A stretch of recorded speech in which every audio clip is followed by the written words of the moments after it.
They said it was the strangest conviction in city history.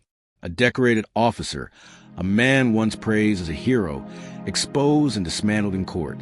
By a lawyer so brilliant, he nearly broke the legal system itself. People whispered about it in coffee shops, in police stations, even in prison blocks. The city had seen scandal before, but nothing like this. His name was Dr. Evan Miles. Not Mr. Miles, Dr. Miles. Harvard Law at 19, PhD in forensic psychology by 23. A prodigy, a phenomenon, a man who could read a witness faster than polygraph. And the case that made him a legend wasn't just another defense. It was revenge. Officer Troy Lancer, once the golden boy of the precinct. Meadows' news segments, the kind of smile politicians borrow during campaign season. But behind the shine, there were whispers, planted evidence, staged busts, missing cash. No one could prove it until Evan Miles walked into the courtroom. From the start, everything felt wrong. Lancer wasn't just being accused of corruption. He was charged with murder. The victim? A local journalist named Jamie Cole, last seen walking into Lancer's cruiser. Her camera was found, but the footage was wiped clean. Case closed, said the department. Except Evan didn't believe in closed cases. Evan wasn't the prosecutor. He volunteered to represent the Cole family pro bono. Everyone said he was showing off. But he had one rule: don't assume the system works. He went into the file archives himself, scanned thousands of pages, even hacked, legally somehow, a private server for internal reports. What did he find? Inconsistencies that screamed setup. The timestamps didn't match. GPS logs from Lancer's cruiser showed he wasn't where the death report claimed. And then there was a voice note, 20 seconds, recorded on Jamie's phone just before she vanished. You could hear the wind, then sirens, then her voice trembling. He knows. Who was he? Everyone assumed she meant Lancer, but Evan didn't jump to conclusions. He did something else. He studied Lancer, not his case. Him. His tone in interviews, his eyebrow movements, his word choices. Lancer used the same phrase over and over again. I serve the truth. That's what Evan called a deflection pattern. A phrase designed to sound righteous but hide panic. Then he discovered something stranger. Lancer's badge number appeared in 3 separate case files where suspects mysteriously walked free. And each time, the lawyer on record was from the same firm, a small, private firm founded by Evan's late father. That detail wasn't public, but Lancer knew it too well. The night before the trial, Evan's apartment was broken into. Nothing stolen, except one thing, a USB drive labeled Cole evidence, confidential. Police reports conveniently lost the case file. No fingerprints. The security camera outside the building, wiped. Same signature as Jamie's missing video. The signal trace led to a laptop registered under the police network. But the access passcode matched only one officer, Troy Lancer. The first day of trial, Evan walked into court like he owned gravity. No notes, just his memory and that precise, unnerving calm. He didn't accuse me. He dismantled it. He made the jury see the contradictions, the missing camera data, the badge crosslinks, the falsified timestamps. By day 3, reporters called it the chess match from hell. Lance's attorney tried to pivot, painting him as a scapegoat, but Evan's rebuttal sliced through it. Then came the twist no one expected. Evan presented new evidence. A video recovered from a cloud backup Jamie had secretly mirrored. It didn't show Lancer attacking her. It showed her meeting someone else. Someone wearing a police uniform. But the name tag said Ev Miles. The courtroom erupted. Gasps. Shouts. The judge banged the gavel like a war drum. Lancer's eyes gleamed for the first time. Looks like the genius made a mistake, he murmured. Every news outlet froze a frame. The blurry figure in uniform, the near-identical features. It looked like Evan. Too much like Evan. That night, Evan didn't go home. He visited a hospital instead. 1 floor. ICU. He found a patient under guarded watch. His twin brother, Ethan. Comatose since an accident 10 years ago. Unknown to nearly everyone. Ethan had been undercover before the crash, working in the same unit as Lancer.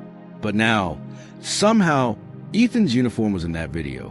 By morning, Evan filed a motion to submit new evidence about his brother's case. The judge denied it, irrelevant to the murder trial, but the connection gnawed at him. If Ethan was infiltrating Lancer's unit before his accident, then Lancer wasn't just corrupt, he was part of a broader ring. Maybe one is still active, maybe one that knew Evan was too close.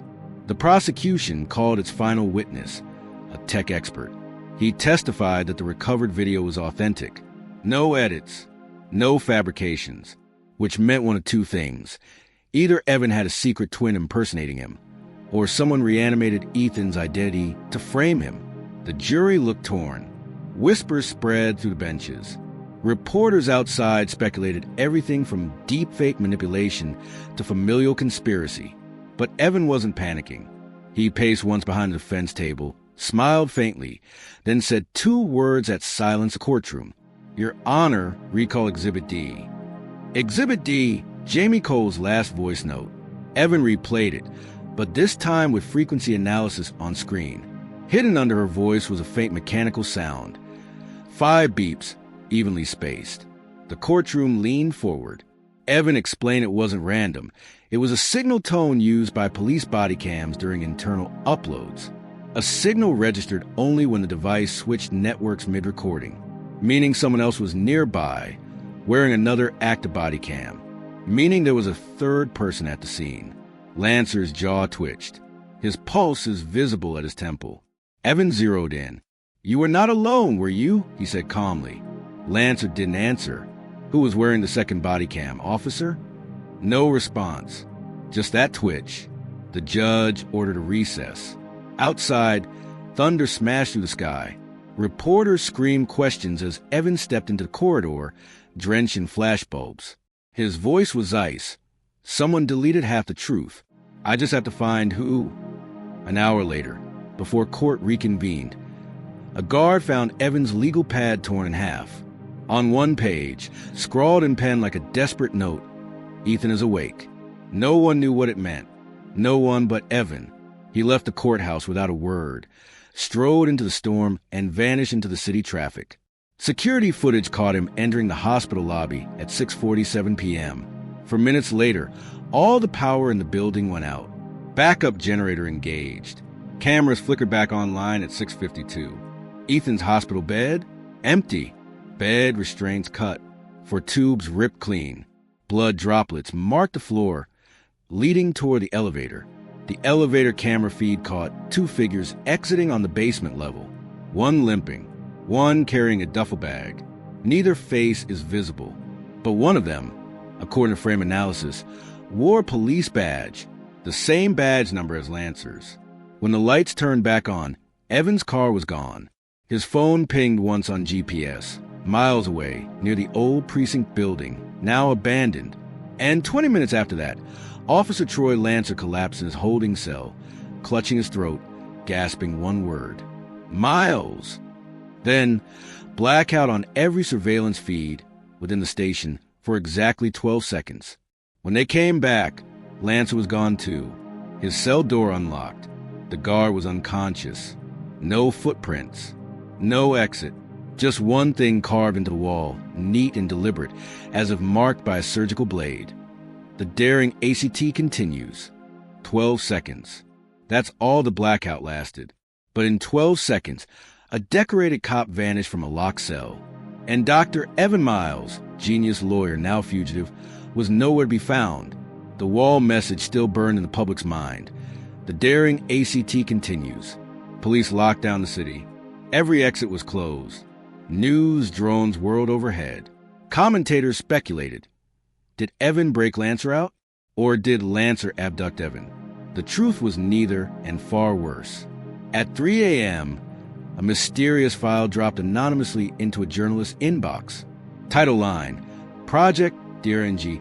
Inside, blueprints, police rosters, psychological reports, and a photo of twins, Evan and Ethan Miles, both listed as federal psychological assets. The file hinted the brothers were once recruited for an experimental program designed to train dual-identify operatives, intellectual decoys used to infiltrate corrupt systems. The program was officially erased 12 years ago, but clearly someone revived it. Meanwhile, cameras caught a figure matching Lancer's build entering the abandoned precinct. Authorities close in, but the figure turned out to be Ethan, awake, walking, smiling faintly at the camera before it fizzled into static. The timestamp? 6 minutes after Lancer's disappearance. By dawn, police received a package delivered straight to headquarters. No address, no sender. Inside, a single body cam. Playing it revealed the missing 12 seconds from Lancer's cell. The feed showed him gasping as someone stepped from the shadows. Evan, calm, holding a small vial. The antidote, Evan whispered, for what you did to my brother. He injected Lancer, who went rigid, then limp. But before the feed ended, Lancer blinked and whispered, "It wasn't me. It was you." That one line sent shockwaves through the city. Every online sleuth dissected it. If Lancer wasn't the villain, then who orchestrated everything? Clues pointed back to the DRING files, an acronym decoding to Directive for Advanced Reflexive Intelligence Neurogovernance. Translation? Mind conditioning. Ethan and Evan weren't enemies. They were unfinished experiments. And Lancer, the corrupt cop, had been their handler. His downfall wasn't justice. It was cleanup. Final twist. Hours later, Evan turned himself in, smiling unshaken. When asked where Lancer and Ethan were, he replied, "You'll know when the real trial starts." Then, as detectives checked the evidence locker, every physical file linked to the DRNG.